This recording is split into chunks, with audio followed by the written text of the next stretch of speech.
This is VOA News via remote. I'm Marissa Melton. Demonstrators calling for a stop to police brutality are marching in Atlanta days after police fatally shot Rayshard Brooks in the city and 3 weeks after the death in police custody of George Floyd in Minneapolis, Minnesota. The Atlanta protests, organized by civil rights groups, gathered outside the Capitol, where lawmakers were returning to work after a coronavirus shutdown. More than 1,000 demonstrators demanded lawmakers take up criminal justice reform as well as voting issues after last week's election was marred by long lines at the polls in Atlanta. A few protesters came inside the state Capitol building, chanting slogans in the building's rotunda. Demonstrations were also expected in Lafayette Park, across the street from the White House. It has been 2 weeks since law enforcement forcefully cleared a peaceful crowd shortly before President Donald Trump walked through the area to stand in front of the church, holding a Bible.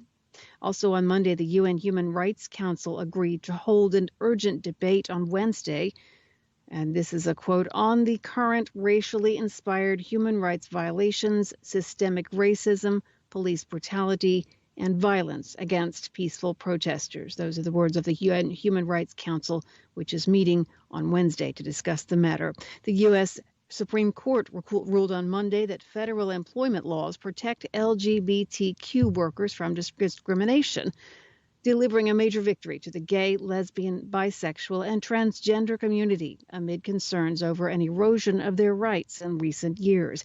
In a landmark 6-3 decision, the conservative-controlled court ruled an employer who fires an individual merely for being gay or transgender violates the Civil Rights Act. From Washington, D.C., you're listening to VOA News. The United Nations said on Monday that for the 5th consecutive year, Afghanistan was the deadliest country on the planet for children. In its annual report, the UN Secretary General reported that more than 3,000 Afghan children were killed in 2019, and nearly that many were injured. More than 1,200 casualties were attributed to the Taliban. Afghan national forces were believed responsible for about 1,000 more. In Yemen, the world's largest humanitarian crisis, more than 1,400 children were killed or injured, and there were at least 20 attacks on schools. The report attributed 313 of the casualties to Houthi rebels and 222 to the Saudi Arabian-led coalition. Doctors Without Borders has withdrawn from a hospital in Kabul, Afghanistan, a month after unknown gunmen raided the facility's maternity ward and killed 16 women. Doctors Without Borders, also known by its French acronym MSF, announced the decision on Monday. No one has taken responsibility for the assault May 12th on the hospital in the Afghan capital, and there has been no information about the perpetrators or the motive.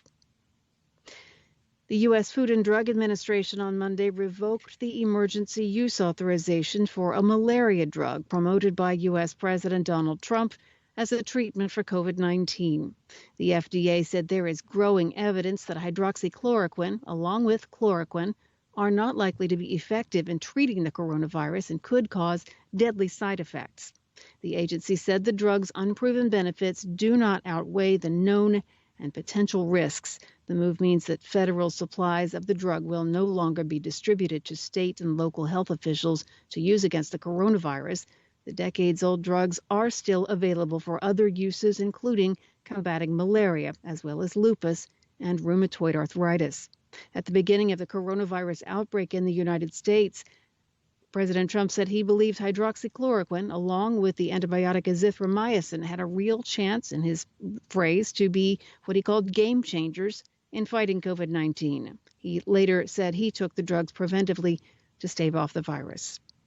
Voice of America Director Amanda Bennett and her top deputy, Sandra Sugawara, resigned today. They said Michael Pack, the newly approved chief executive of VOA's parent organization, the U.S. Agency for Global Media, has a right to replace them with his own VOA leadership. President Trump named Pack to the VOA job more than 2 years ago. His approval was blocked until recently by Senate Democrats questioning his business dealings.